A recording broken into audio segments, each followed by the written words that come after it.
One of the things that's characteristic of those of us who have gone through complex trauma, as they call it, is that it tends to be a lonely journey, partly because there are things that happen to us on a daily basis or a weekly basis as part of our healing that might seem to isolate us from others. I'm talking like at the beginning of our healing, where sometimes the parts inside are abreacting, as the fancy word is, but that just means that they come out and do what they want to do. And so it can be very embarrassing, and we may decide that we're going to have time alone away from people. But as the healing progresses, one of the things that happens is we're able to begin to make friends. And the best scenario is to find a safe church or a safe people in a church to begin establishing relationships to move past that loneliness.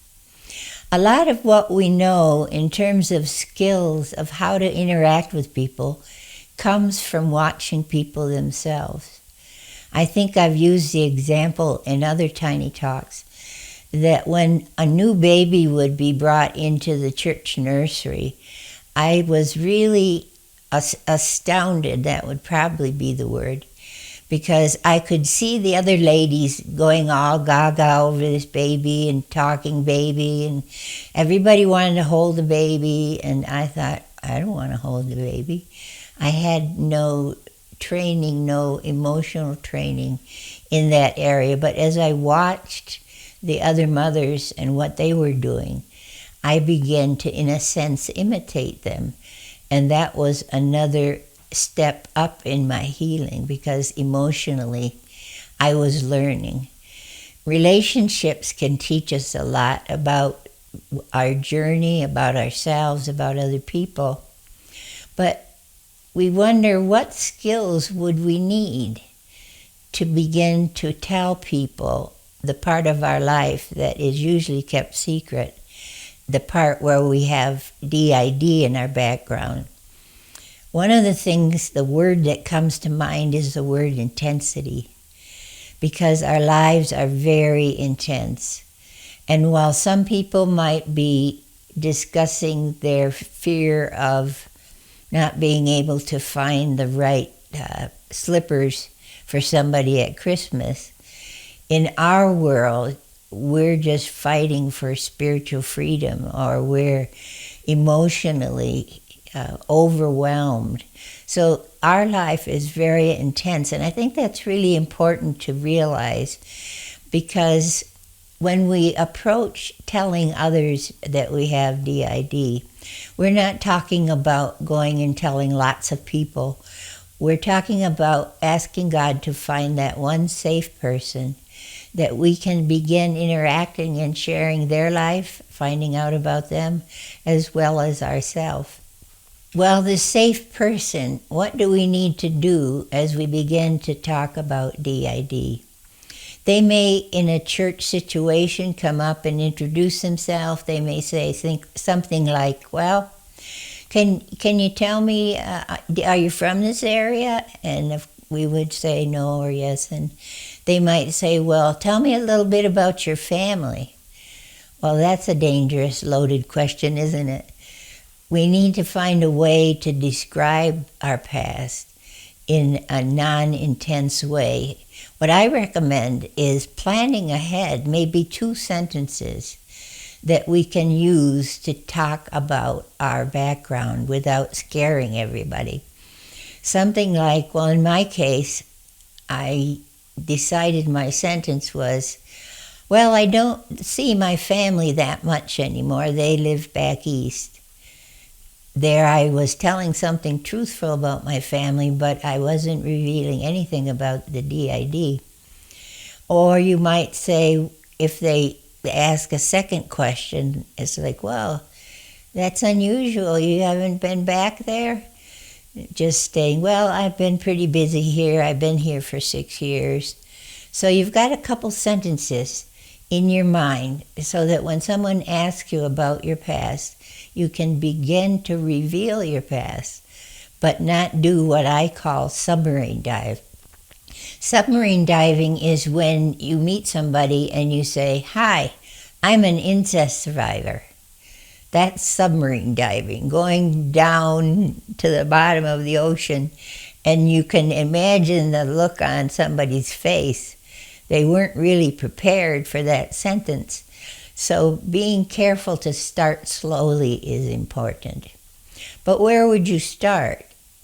If you have those sentences ready, you need to have a plan of how do you introduce the DID situation. One of the really helpful things is to watch the reactions of people, because that will give you a clue as to how much they're able to absorb and how much is too much for them to absorb. Almost their capacity for dealing with the intensity or the brutality or whatever of the past is not as good as they might think. So they give you the reaction either of visual or even auditory. They may go, "Oh my goodness." So you need to have a plan of, okay, I told them that I had some emotional problems. That might be a sentence to start with. And then as the conversation continues, you might say, "Well, actually I was in counseling for a lot because I had so much trauma as a child." And again, you're looking to see what their reaction is. So as we continue with the non-intense sentences and gradually get more intense, we might say, "Well, I have something they call dissociative identity disorder." And then again, watching to see the reaction. The second point, besides planning ahead of time sentences that you could use, is to turn the spotlight away from yourself and turn it on the other person. Especially if you sense they're starting to get overwhelmed with this information you're telling them, and it's just a little bit too much for them. They've never heard of it. They may never have thought about it, so they're a little bit on the edge of overwhelming. Turning the spotlight on them means start asking them questions. So for example, even in the very beginning level of the relationship where we suggested just saying, "Well, I grew up on a farm and I don't see my parents much anymore." And then you might say, "Well, what about you? Where's your family from?"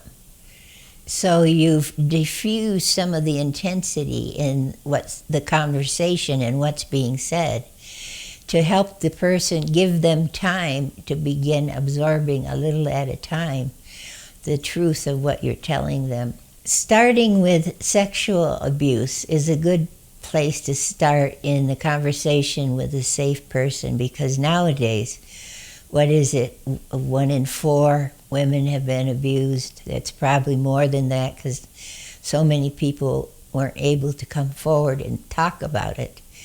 But you might say before the DID stuff, "Well, I was sexually abused." And most people understand that. Most people, I don't think, would, pass out if you said that. They're able to absorb that. So that might be a preliminary place to start, is to discuss sexual abuse and then move on to DID. But the whole goal of this, in telling people about your past, those chosen people that you know are safe and you want to develop a relationship with, the whole idea behind it is to begin to connect with people. We talked at the very beginning about loneliness and isolation.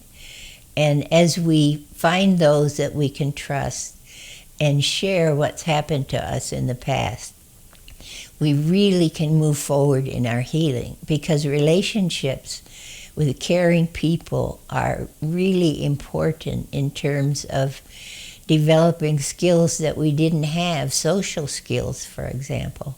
So I hope that this has been helpful And I hope you're able to begin to have those relationships with caring, healthy people that mean so much in our healing. Thanks for listening. I hope it's been helpful. We'll see you the next time.